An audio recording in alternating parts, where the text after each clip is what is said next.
Hello and welcome back to the Otakuology Podcast. I'm your host, Otaku Mike.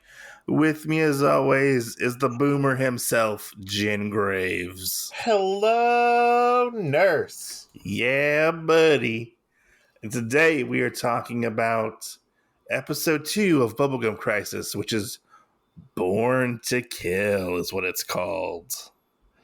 This episode came out in September 27th, 1991. Apparently, the episode before that came out in August '91. I was like, this episode's older than me. Yeah, it is a little bit, just a little bit, you know. But we pick up actually in this episode where we sort of left off. It's been like a day or a couple hours from the last episode. We see these women swimming and scuba diving in the wreckage of Aqua City, looking for something. As this is going on, we see a new type of boomer being built, and we happen to find out that these women are recovering a boomer skeleton, which it looks an awful lot like a little child skeleton for a robot, you know. Oh my gosh! What? I hear what you're saying. You do? Yeah, this has got to be what's her face from Cyberpunk, Rebecca. Oh, Rebecca. Yeah, Rebecca is alive. No, I don't know. No, she's the skeleton. Oh, she's a skeleton. Yeah. It was funny. I was trying to explain to somebody that I was watching this, and they didn't understand like what I was talking about because I kept calling them boomers, which threw us off the first episode too. Like calling them that, like worst fucking name out there. Okay, it's still funny. It's still funny though. I thought it was so funny because so I started calling them chooms, and they were like, and they had actually like seen Cyberpunk. Mm-hmm. So it was really funny. So I just called them chooms, and they were like, I understand this now. I understand your weird language. I understand what chooms are. Oh, man. Well, yeah, I mean, it's funny. I mean, they don't use that kind of language in this, which is very surprising. Yeah. Which that'd be funny if they did, you know? Because, I mean, the creator of this, he kind of took things from, like, pop culture. Yeah. And put them into this, like, references wise into this particular anime. So I wouldn't be surprised if like the Cyberpunk role playing game was somewhat of an inspiration, you know, for Bubblegum Crisis in a way. Yeah, because what year did that come out? Like in the 80s? I don't remember. You monster! Like I don't remember. I don't know. How could you not know? I just don't remember. I don't know. You're supposed to remember everything. I don't remember everything. I mean, I was listening to the last episode. Yeah. At one point, we call Charlotte like Catherine. Well, I'm just going to tell you that was you. I know it was me. It was me. You know why? Because I don't know any of these characters' names. Okay. I only know one character, and it's because I feel like he's near and dear to yours and my heart, and that's Mackie.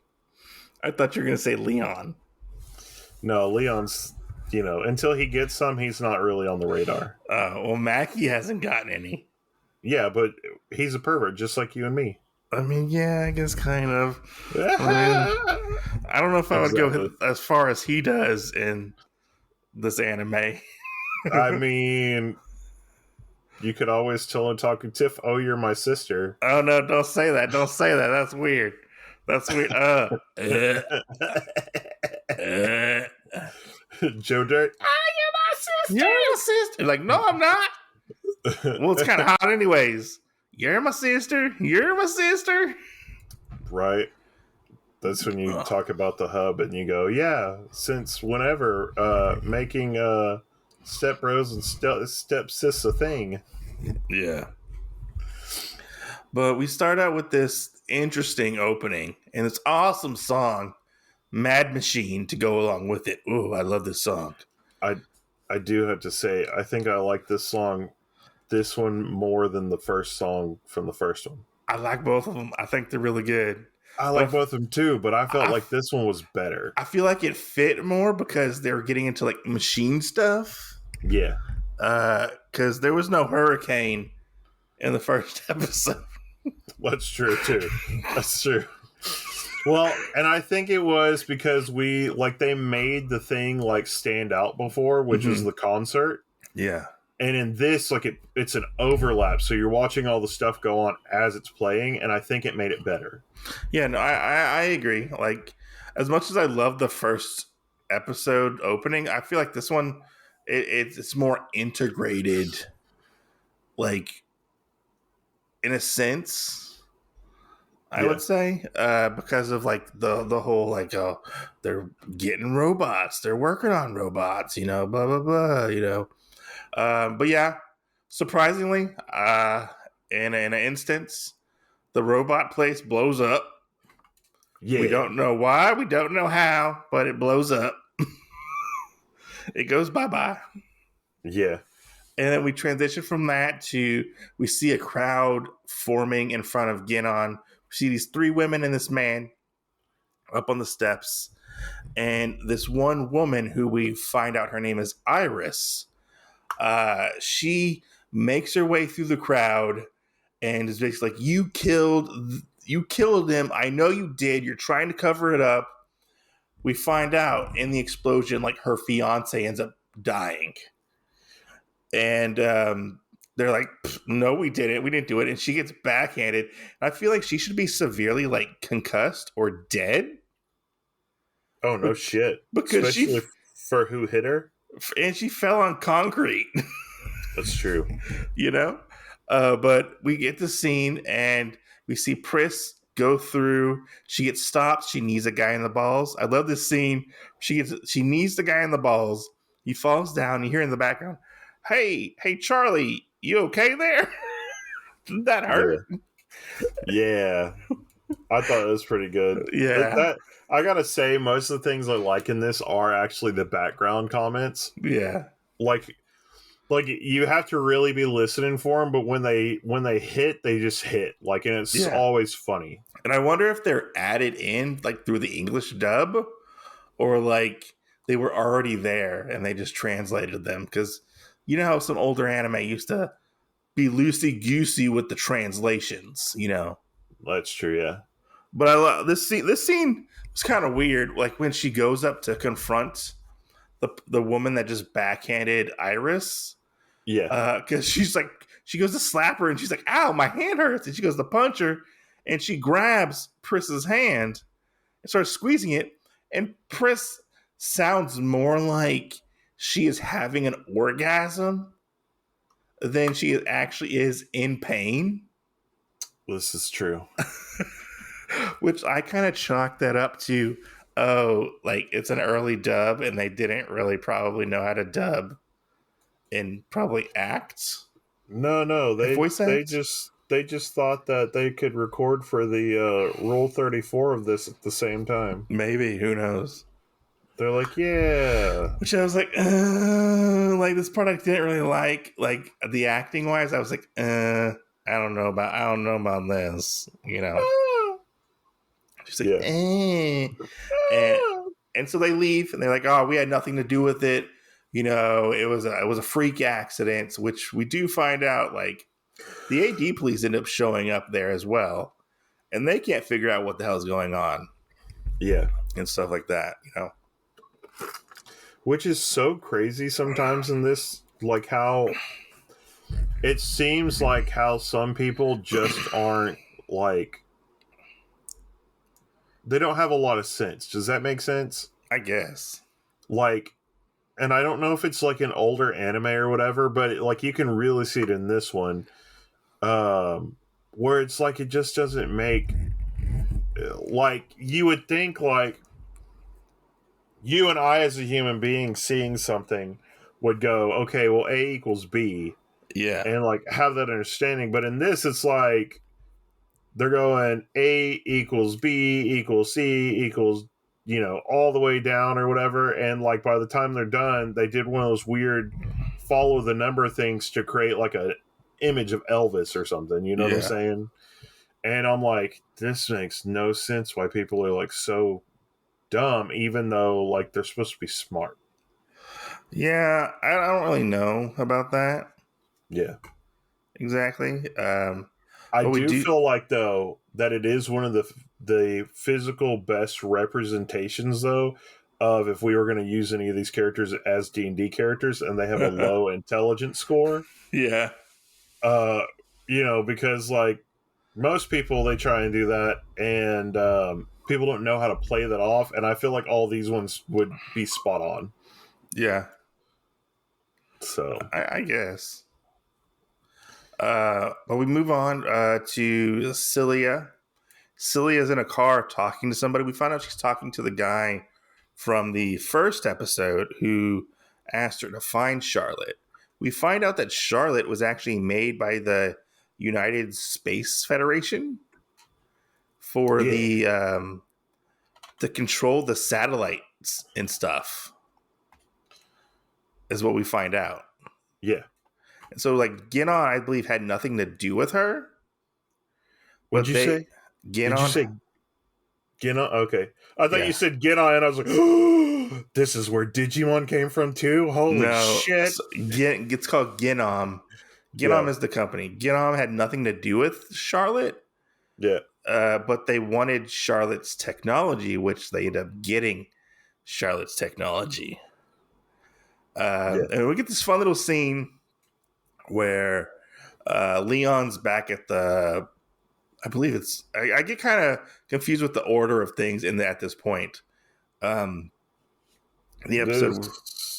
This part... Because they just dived, right? Yeah. And then we see Celia in the car. Yeah, so this is Genon back... Not Genon. Leon back at the police station. Yeah. Which I love this scene because you can see Nene in the background. Yeah. Of this, or she's dispatching and stuff. Yeah. And we get to see a scene where like he's talking about like what Leon's talking about what happened the previous night and how the case has been closed. And he's like, oh, Genon, like, you know, shut this down. You know, they're responsible for this. And his chief's like, no, they're not responsible for this. They had nothing to do with it. There were no boomers whatsoever. You know, go work on some real crime stuff. Is basically what he tells him. Well, he cusses him out about it too. So, like, yeah, you know, I think that's another part that I think is pretty good. Oh, his interaction with them. Yeah, well, I mean, just the fact that they like cuss. Yeah, and we also find out that Leon's partner might be gay and have a thing for Leon. I agree with that.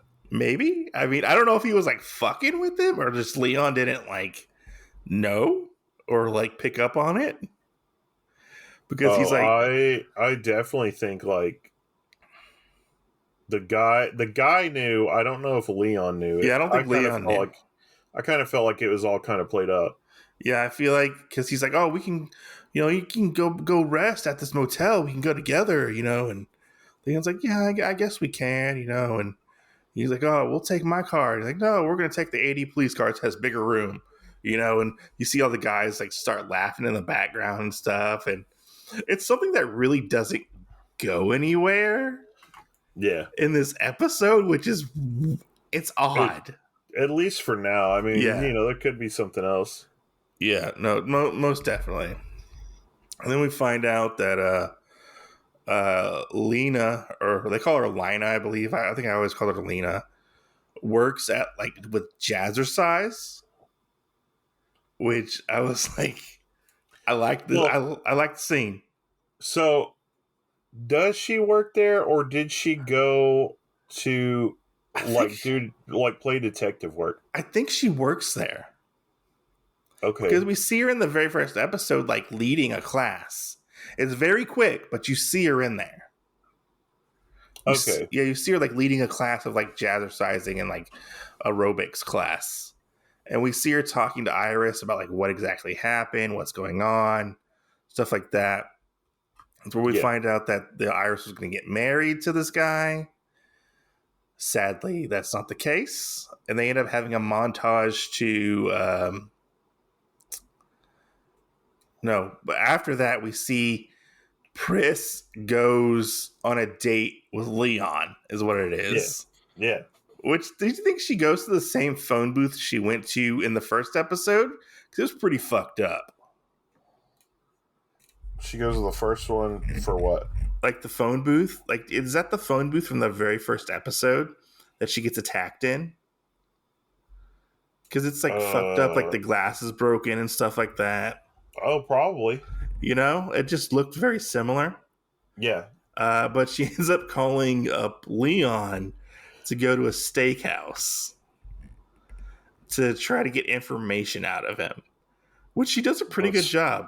That's funny. I feel like that's going to have to be a joke now. Yeah, the burger place shut down for a steakhouse. I think the burger place was like just like an In-N-Out convenience store. Yeah. I think it was. But as close as it would have to be to where that phone booth is. Yeah. If they're in the same neighborhood, I mean, that's crazy. Yeah, it's funny. It's funny to think about, like, I guess, a little callback. Yeah. So last episode, and it's funny to see Leon's reaction. He's like, "Oh yeah," because Pris is like, "Hey, let's meet up at like 11 o'clock," and he's like, "Oh, 11 o'clock at night. If we're going to be that late, why don't we rent a room together, and have a little fun?" And I'm like, "Oh, come on, Leon." Yeah, like, that was one that was one I thought was really funny that I liked. In this, because Pris gets done eating and like leaves. Yeah. And he's like, all we did was eat. We didn't do anything else. Yeah, because she kind of like talks to him and stuff, and like kind of pulls information or like theories out of like what's going on exactly. Yeah. Which is funny because I mentioned this off the pod before we got on. You talked about his parfait thing that he had. Yeah. Which I said that he had that same exact one at the very beginning in the first episode. Yeah. And he like never eats it. So I wonder if it's like a running joke. Like he orders the same thing every time. And then never eats it? And never eats it. Yeah. One of these episodes we'll see somebody else eat it. Maybe. Who knows? That's a waste of money. But we end up getting this montage of Linna and Iris going to, it's like Chinatown, I believe, and like shopping, eating, stuff like that, which Chinatown's kind of, in this series, is kind of sketchy. Yeah. Ish. Kind of. Just a little bit. But I like this montage. It was nice. There was one scene I liked where they were walking through a crowd, and then like they walked back in front of the screen. So it was kind of like they're walking on both sides of the street.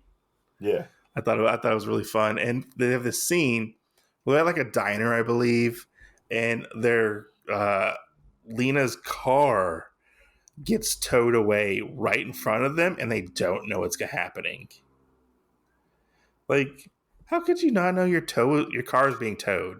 Yeah, there's just some stuff in this I feel like we also had to talk too about AI art and stuff. I feel like even though this is all hand drawn, I feel like a lot of this was actually done by AI.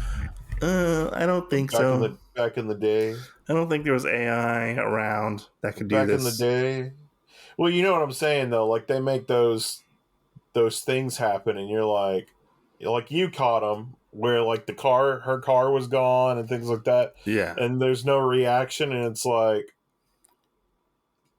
no, you're not in a YouTube video. So what exactly is supposed to be going on? I think possibly they were distracted by their conversation and they just didn't see it. But one of the women from before gets her car towed. Yeah. She's kind of been following them around to investigate what exactly they're doing. And they end up leaving, and they can't find the car. And she's like, Iris is like, "Oh, I'll just walk home. It's a couple blocks away." And Linna is like, "Oh, okay, that's fine." She goes to get to a phone to call for help. obviously to get a ride. And then a car tries to run her over in the phone booth. And I was like, what the fuck's going on? Like, why is the car trying to run her over at the phone booth?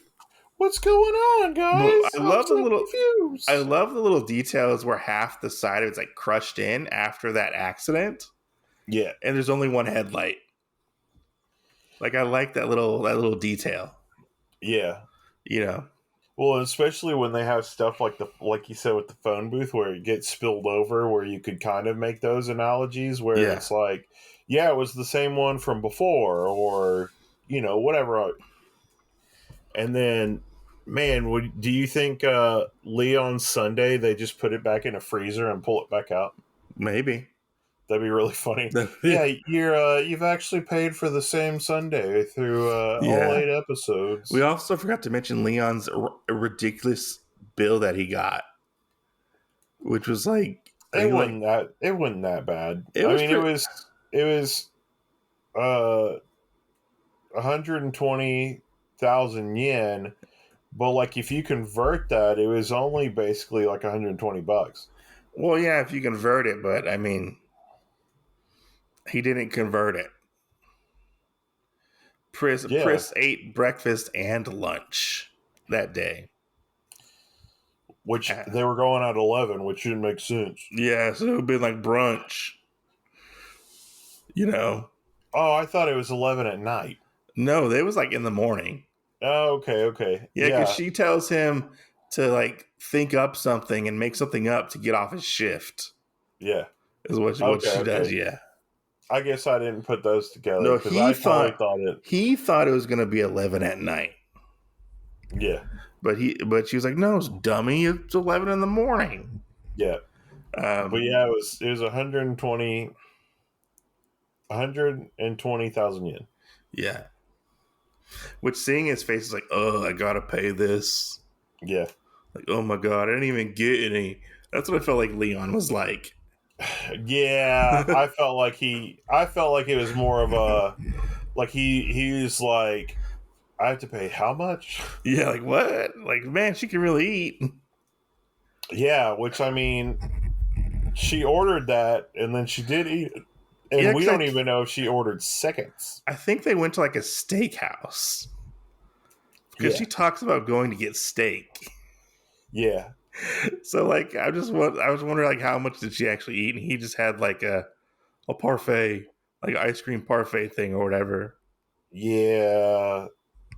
And you can definitely tell this was in the air when everybody started liking food or whatever too much, because we don't really get to see that much food except for that fucking parfait. It was pretty like immaculate, like how much stuff they had crammed in. Yeah. That thing, like an ice cream cone sticking out of it, like fruit, whipped cream. Yeah. It was a lot. Yeah.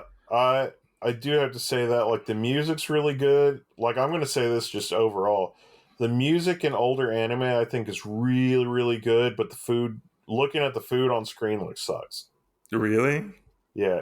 Because, like, the hamburger didn't look like it was really anything or whatever. Yeah. But, like, if our standard of comparing it is, like, Ghibli movies, then it's like...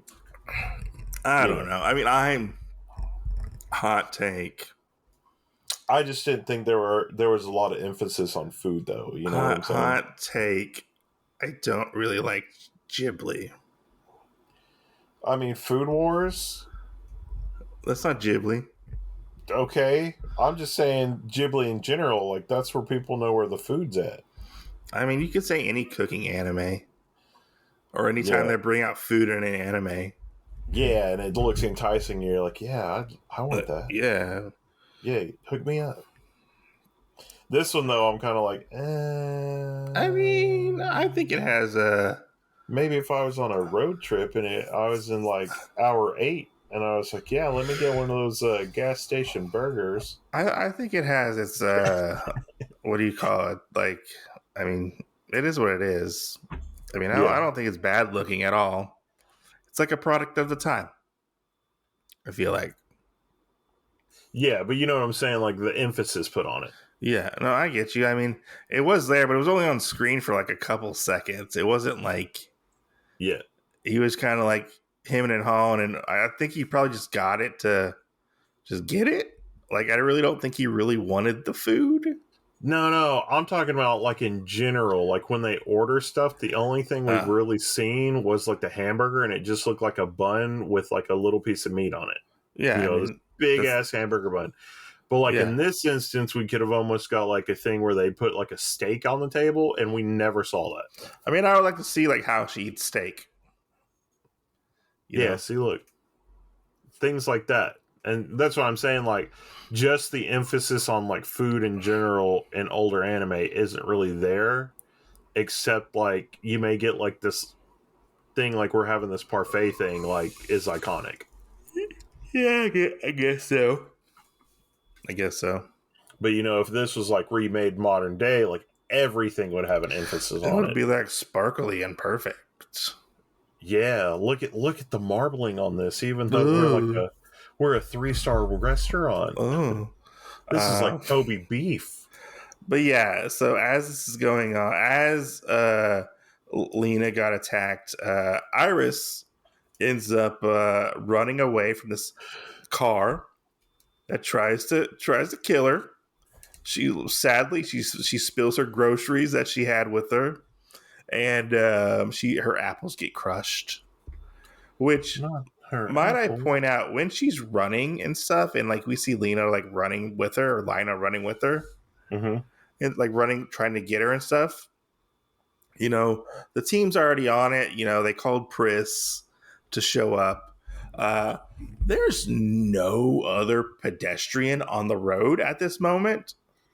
This is true. And no cars, no pedestrians on the sidewalks, nothing. It is like a dead city. Yeah. Which I was like, come on. Come on now. If it was today, people would be on the side of the road taking pictures with their cell phones, videotaping shit. Yeah. You know, be like, oh man, we're going to put this on Instagram. You know, I'm going to get my 15 minutes of fame. But no, it's like, no, just nobody's on the road. I wonder if that was like a choice to do that. Or if it was like a limitation, you know? I think it's how much time they want to spend per panel. Probably. Does that make sense? Yeah. I mean, the animation is really good in this. Yeah. Like, it would be like the fact of like us recording a show, like how long do we stay on one subject for too long? So if we're like, hey, we're going to talk about the show and we're going to spend 30 minutes talking about this parfait, and then we're going to talk like another 15 minutes, you know, on like the rest of it, like, you know, you see what I'm saying? Like, it doesn't make sense. No, it's funny. It's funny because like when they were in Chinatown in the morning, like there's people everywhere. Yeah. And then like night shows up and like, oh, it's a ghost town. It's a ghost town, you know. Right. It was just funny to see, you know. Yeah. Like what they wanted to focus on more was like these characters in particular and their reactions and stuff like that. Which I feel like we're very, very, very good. Yeah. But Iris sadly does not get away. She gets captured by one of the boomers. Female boomers. The female boomers. And she gets gutted and thrown off an overpass. Does she get thrown? Yeah, because so they're like on top of like this overpass thing, like where like Linna and Pris are like on the they're like on a lower road. Okay. Yeah. No, you're right. I was thinking about the part where the blood's dripping on Pris's helmet. Yeah, so that's wait, did she drop her at that point? No, so like she's like so what happens is like she grabs her, like kind of hoists her up, and she like cuts her on the face, and then she like impales her like in her stomach or whatever.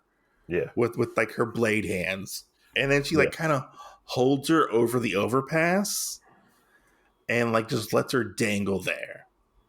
And then that's when like the blood is dripping on her face and stuff, and or her helmet. Yeah. And she falls and stuff, and Pris wants to go after her, but Linna stops her, and she's like, "No, we can't do this."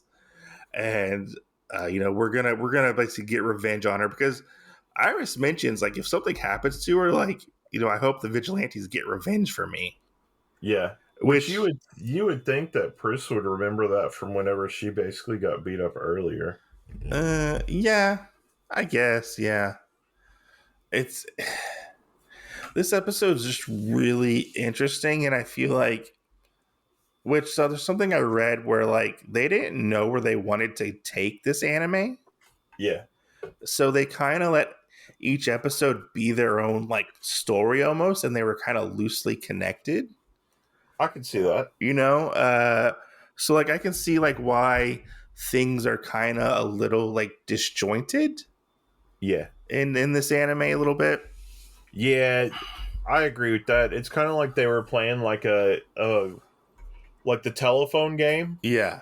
And so they were like, hey, this is what's going on. And that's why we get like the partially broken thing or like the parfait or, some of the other stuff. But the jazzercise scene. Yeah, like it's stuff that was kind of like touched on in the first episode and went from there. Yeah. Which, I mean, I don't mind. Like, I don't mind little standalone episodes. It's not like the worst thing ever. Yeah. It just makes it more like Cowboy Bebop, honestly. Yeah. So we they get back to the wherever their station, their base home operation base place is. The lingerie place, I believe. And we have this weird scene where like Pris and Linna like go through the door and they're kind of smiling. You think they would be sad that they just saw a woman die. Right. But I guess not. And then everybody else is happy. They have these smiles on their faces. I'm like, what the fuck is going on? Like, yeah. But we get to the scene where I alluded to this a little bit.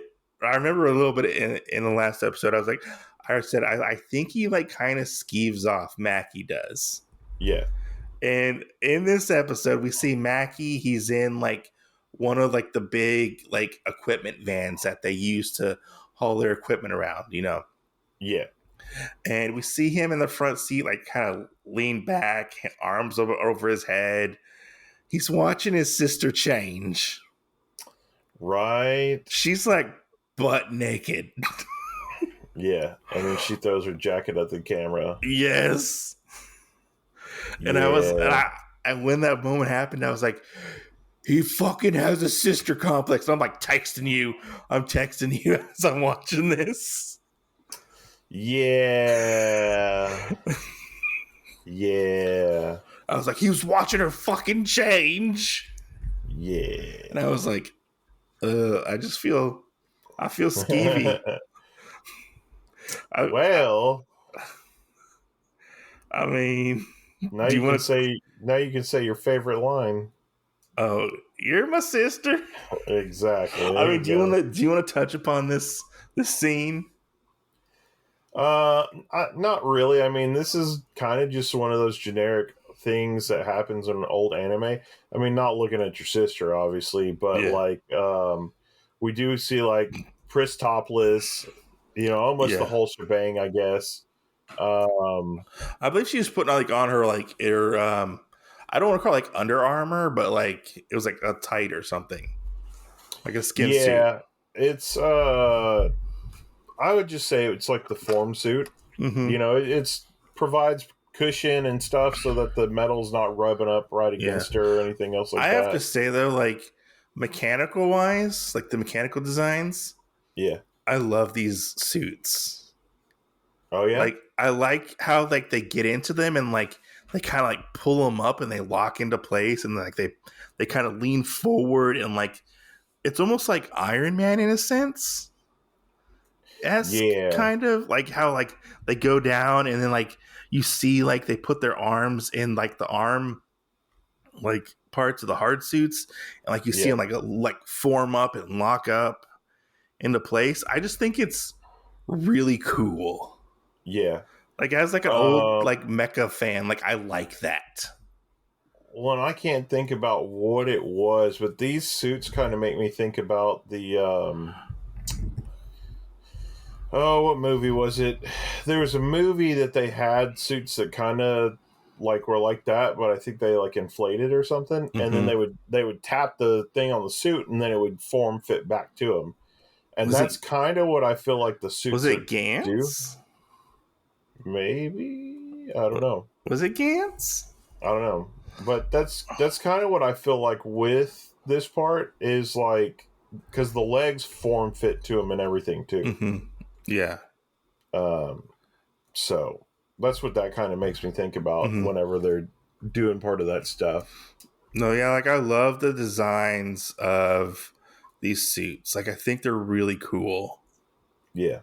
So they end up going to this abandoned Genom like research facility. It's been abandoned for a while, and we see them fight, like go in and fight on two fronts. Like Pris and Linna go on their motorcycles, and Nene and Celia kind of hang back a little bit to kind of monitor the situation. Yeah. But I mean, this fight is like, this fight is really fucking cool.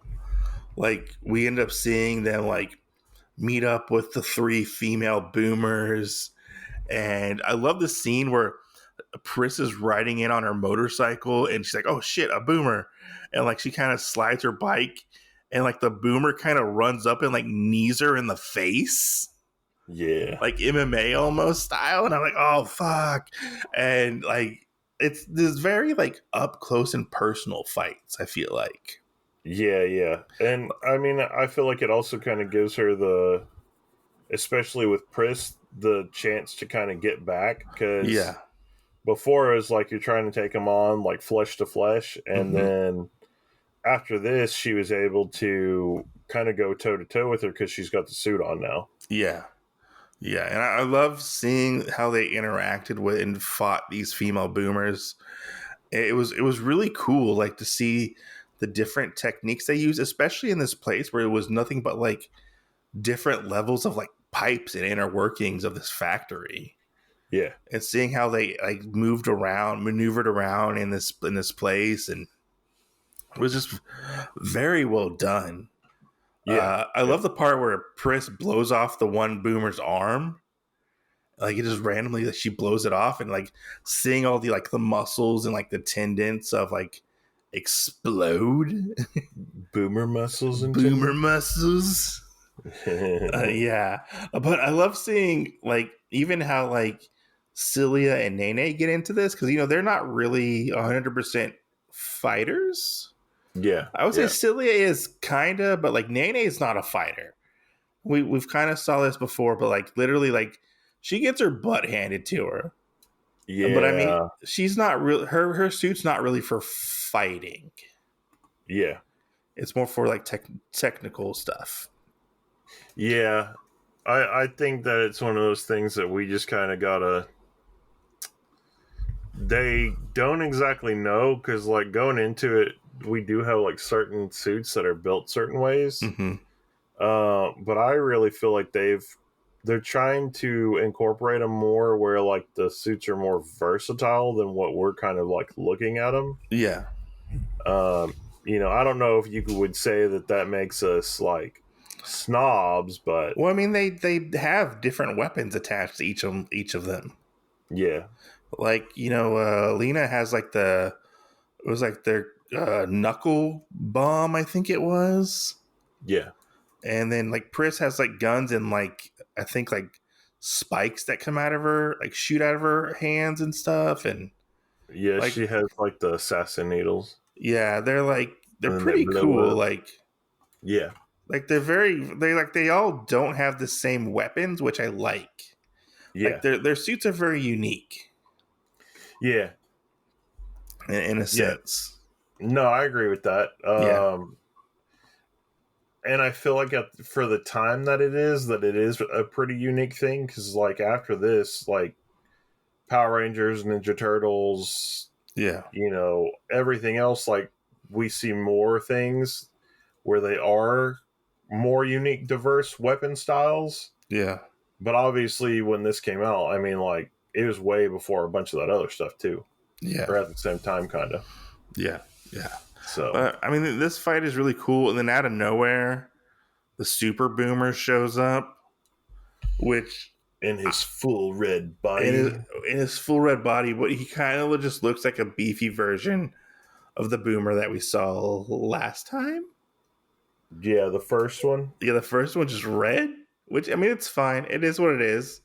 I like to see that they had trouble fighting the Boomer, and they had to like work together to like and team up to fight it. Like they had to. It was a very. It wasn't a long fight. Watch, our next Boomer will be yellow. Maybe. And then we'll get a green and a blue one.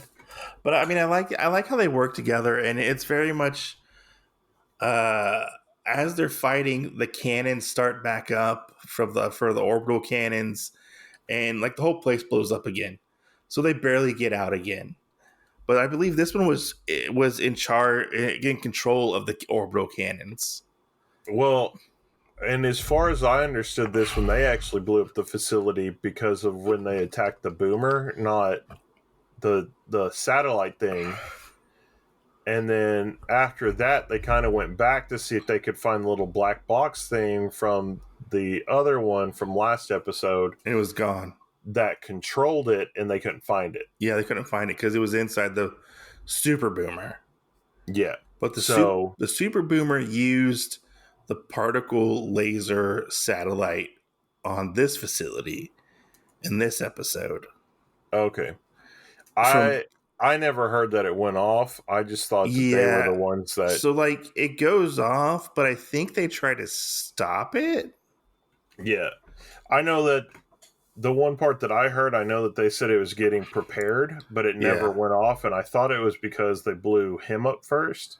Maybe. I don't know. Maybe I just misheard something. All I know is that it ends up... The facility ends up blowing up. Yeah. And then we go to, like... The whole thing, the whole joke is, hey, are we going to get our 20 million again? Yeah. Which is funny because at the end of this episode, the guy who runs the Universal Space Federation, or whatever it's called, he resigns and gets a replacement. So who knows what's going to happen? Yeah. In this episode, and then that coming along, which is funny. Because he was the one who hired them for both jobs. Yeah, that's what I think is really funny. Because, I mean, do we even know if they got the 20,000 from last time? No, because it was 20,000 of completion of the job, which the completion of the job was to get Charlotte back. Yeah. So they didn't. They didn't get the 20,000, and they didn't get the 20,000 for this one either. Yeah. That's going to be a big on-running joke, isn't it? I mean, if it is, it's funny. Yeah, that's true. It's kind of like the whole like thing where, like, you know, in Bebop, Cowboy Bebop, where they only get a certain amount of the bounties because, you know, they destroy stuff and whatnot, like collateral damage type of thing. Yeah. You know? But yeah, I mean, all in all, what did you think of this episode?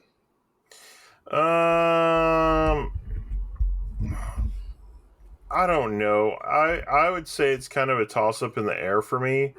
I did really like this one, and I think there were parts that stood out even more than the first one. Mm-hmm. But I don't know. For me, it's still kind of a toss-up between the two on which one I would consider better. This one does, like you said before, this one moves very fast. Yeah. But yeah, and then the last one I feel like is more it kind of laid more stuff out for us, I believe. Mm-hmm. You're starting to figure out who's who, kind of, a little bit. Yeah, there's still some of it that I'd say is pretty confusing, though. Yeah, I mean, for you, I would say it's probably confusing. There are times where I'm confused too, where I'm like, did I not pick up on something? Yeah. You know? You're like, the hell? But yeah, I really wanted to get your opinion on this. since you are the first time viewer. Yeah, of it and stuff. No, I mean, I really enjoyed it. I just, like I said, it's kind of a toss up for me between which one was better between this one and the first one, just because of, this one offered something different, and like you said the fast pacedness of it, I think did make it a little different and somewhat more enjoyable in terms, because it was. For one, it was closer to the regular time, like that we would usually finish an anime in versus sitting down for an hour. Yeah. But I don't think it really takes that much away from the first one, because they're both independently. I think they're completely separate, even though it's the same subject. Yeah. And especially like what we've talked about earlier, where it was basically like everybody was given like a, hey, this is what's happening. And then the team ahead of them is like, all right, we get to write everything down that we think they should know in like a minute and give them that to make the next episode. I do feel like they're given more time because of the fact that we don't have your like obligatory opening and outros. Yeah. Like it just kind of moves in with it, and yeah. I mean, when I was watching it on Peacock, it did tell me if I wanted to skip the intro, and I was like, why would I do that? It's part of the story. It told me that too, but it didn't actually do something. And then I have a complaint on Peacock. Oh yeah. Yeah, so I tried like fast forwarding because I watched this multiple times. So I tried fast forwarding it where I could like get up to past what I remember. Yeah. And every time I'd go into it and move up, it would put me on a commercial. Yeah, that's one thing I hate watching it on Peacock. Because I mean, I have the DVDs, but I just didn't pull them out for this episode. Yeah. It'll get to like a moment, and they're like, oh, they're talking about stuff. Boom, commercial. Boom, commercial. This is worse than that. Really? This is like, I tried to speed it up, and like just moving forward, boom, it turned on a commercial, and then it would put me right back in the same spot I was trying to move from. Oh, okay, I gotcha. So then I had to get out of it and come back, and I was like, Gotcha. Yeah, that's interesting. Yeah, like normally, like I don't use like I don't really watch a whole bunch of stuff on Peacock, but I have it. Like I'll watch stuff here and there. Yeah. Well, yeah, man. I was like, the commercials are just like hitting hard on this one. I was like, come on, like let's go, like. Yeah, we'll have to look. Not the next one, because I know the next one's a pretty short one too, but the one after that, we'll have to see. We'll have to see if they do the same amount of commercials, because I kind of wonder if that's what they do. Like, there's 5 commercials per episode. Yeah, and with these ones being like half the time of the other ones, if we're still getting 5 commercials. Yeah, maybe it's because this one was so short. Could be. It was only 28 minutes, and the next one's like 26 minutes. Yeah. So we shall see, like, what happens. But I mean, I did enjoy this one. I thought it was a fun episode. Yeah. I like you. I had to watch it multiple times just to kind of pick up on stuff. Oh yeah, because there was shit that was confusing as fuck. Yeah, I mean, I don't know if I was in the right mindset to watch anime when I watched it. Yeah, but I got home today and I put it on and I watched it twice. I watched it twice, and so I was like, like, am I forgetting anything while watching this? But I mean, I enjoyed it. I enjoyed the little like mystery and like kind of misdirect type of thing, like what exactly is going on with Genom and stuff like that. Why are they? What are they doing with all these boomers? What are they planning to do with the boomers? Yeah, like it was interesting to see things evolving story wise. Yeah, and I feel like it's also kind of different too, because like we were talking about early on for stuff for anime Mm-hmm. and whatnot, and so I felt like they had two different objectives that were going to happen with the red boomer Uh-huh. and the female boomers, Yeah. and it ended up like both of them happened this episode instead of like saving one for later. Yeah. They basically, their paths collided. Yeah, so and I completely understand that now that we know the whole information about, hey, they actually did this stuff, but they never knew if you know they were going to be the ones to work on an episode for it again or not. So it Yeah. kind of got passed around. So that in of itself was kind of yeah, Yeah. From like what I've read, is like there was like so I've read opposing things for Bubblegum Crisis, yeah, where some people have said like this got canceled because of like money disputes and stuff like that, financial reasons. Some of the creators have come out and said, "Oh no, it's always intended to be a short series." They wanted things to kind of like be standalone movies almost. yeah, So like that's why it kind of feels a little disjointed because certain creators worked on different episodes. Like yeah, it wasn't like necessarily like they had like a flag um like a showrunner basically. Like it was different people working on each episode yeah, and yeah, fleshing out different parts of the world. Kind of like almost like I would say almost like a jam project almost, to where like they would pick up and like do their own thing after the next episode. yeah. It I seems can see like part of that. you get very like different like views on it and different like what happened, so it was interesting to see. Like I would love to get it. They just released a book about Bubblegum Crisis. Yeah, It was like an art in like a history book type of thing. I would yeah, love to get my hands on that to like read it and see like, oh, like what actually went into the making of these OVAs. yeah, Because like an OVA isn't like your typical anime. It's usually like a couple episodes here and there and it's done. It's not like a long running show. yeah. It's very like one and done type of situation. Oh, most def.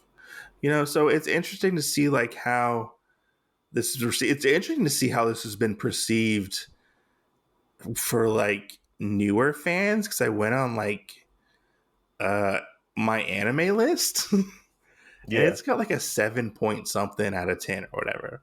And I was looking at like reviews and stuff and people are like, oh yeah, for the time this was a really good show. Now it's just okay. And I'm like, Oh what? goodness. I was like, Yeah. I was like, are we talking about the same show?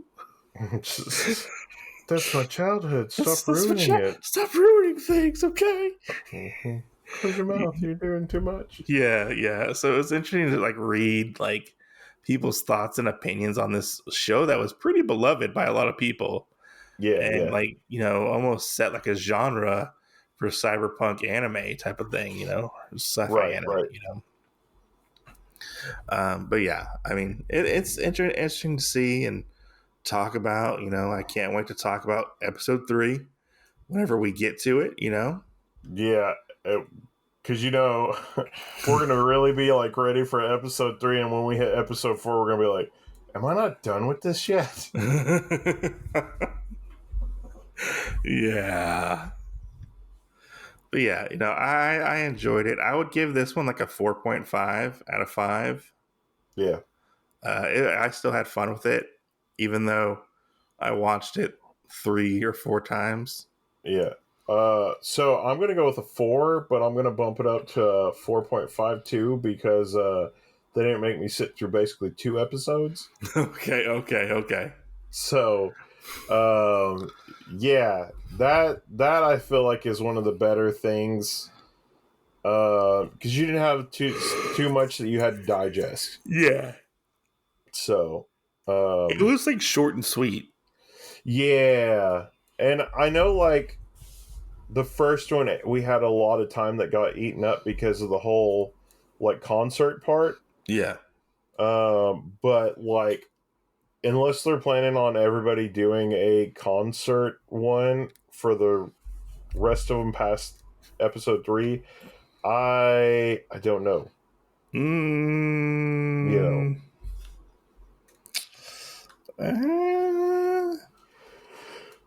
There is one episode 7. It says a singer with a vendetta comes to Mega Tokyo to bring some heavy firepower with her. So whatever that means, I guess we're having another singer show up. That's going to be one of those singing episodes. But I mean, that's the that one is like 49 minutes. So that one's a long one too. Yeah. So is episode 6. Yeah. And episode 8's like 52 minutes. So I mean, they're short. They're like long, short, longish, kind of. So like the runtimes are all over the place. Yeah. There's not a gold standard for them. Yeah. No, most definitely. But I would love to hear other people's like thoughts on this. Yeah. As to like, are people still like watching it or whatever, enjoying it? Have people seen it for the first time? Stuff like that. You can reach out to us on Otakuology. You can also hit us up on our Spotify account for Otakuology. Let us know. What do you think of this new format of the show where we're flip-flopping shows? I do know that we want to cover some other stuff that's not anime eventually. Maybe some topical episodes again, and talk about some topics. Yeah. So I don't know if people are getting bored of just the anime shows. Who knows exactly? I know why. Why?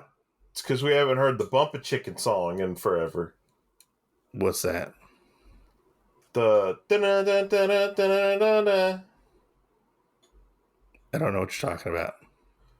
Bump a Chicken? I don't know what that is. Really?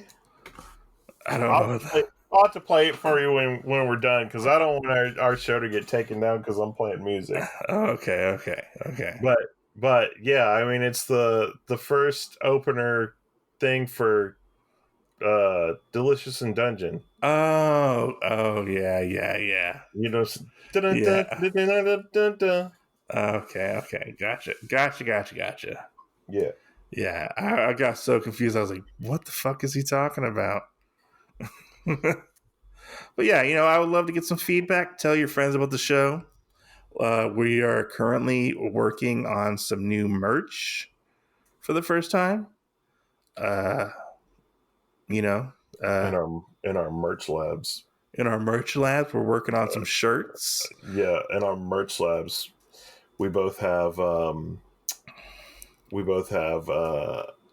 doctor coats. Oh, okay. And we are working in our merch labs to bring you the best products. Hopefully, but we'll see. We already have an Etsy. Jen has set up an Etsy store for the stuff, and hopefully we're going to have some product out there soon. You never know. Exactly. Yeah. We want to bring you the best products we can, not some shitty ass, not good products, Yeah. We want good quality stuff. And there's an anime store in Texas that fucking knows what we're talking about, that accidentally, without their knowledge, bought, rip off DBZ merch. Oh yeah, that was a long time ago. So, good products, not fake shit that's like half Goku blue, half whatever, something else. Goku, whatever. Yeah. But anyways, guys, thanks for listening. Leave us some feedback if you would. Let us know what you like and dislike about the show. We'll catch you guys on the next episode. See ya next Tuesday.